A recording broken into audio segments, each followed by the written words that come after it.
16. 진리를 따르는 자. 요한복음 3장 17절에서 21절.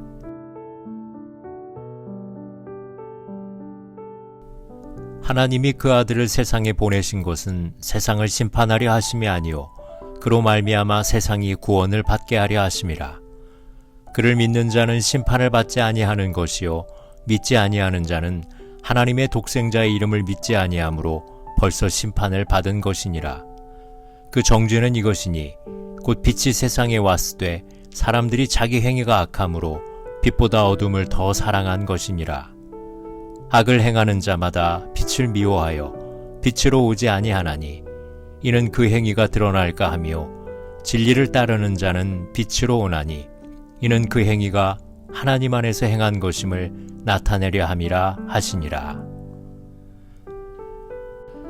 하나님이 독생자를 주셨다는 16절의 말씀은 구원받는 길의 유일성이고 믿는 자마다는 구원의 개방성을 동시에 말하는 것입니다.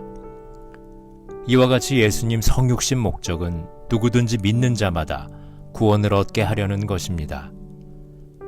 예수님의 성육신을 초림이라고 한다면 다시 오시는 것은 재림입니다.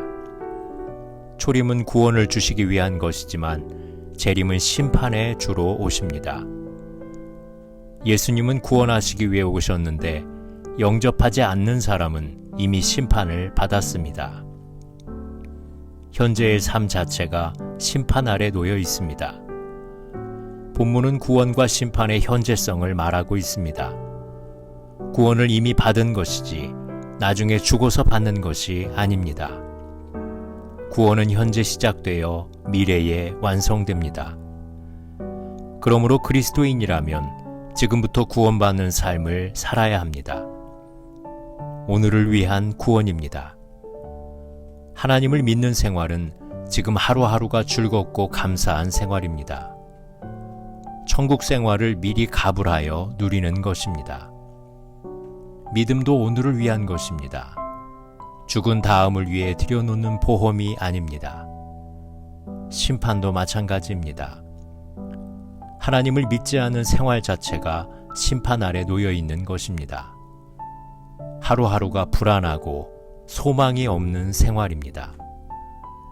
구원은 하나님의 뜻이지만 심판은 자기의 선택에 의해 그렇게 된 것입니다. 내가 구원을 받았는지 아니면 심판 아래 놓여 있는지는 무엇을 사랑하는지 보면 단번에 알 수 있습니다.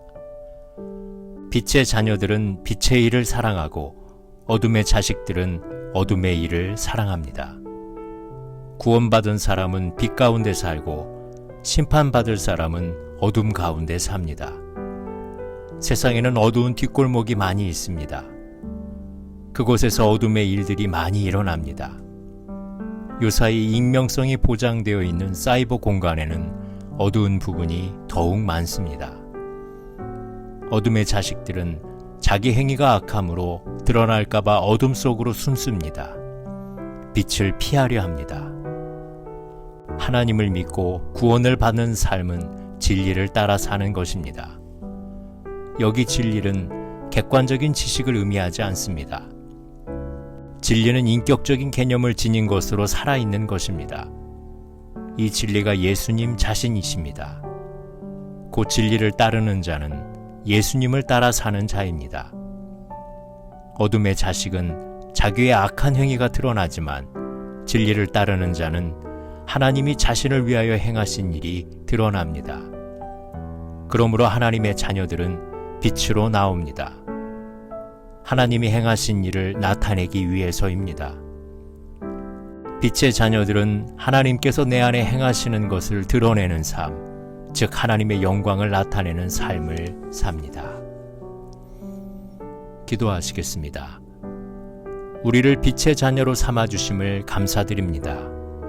하루하루를 구원의 감격을 가지고 빛 가운데 살게 하소서. 예수님 이름으로 기도합니다. 아멘.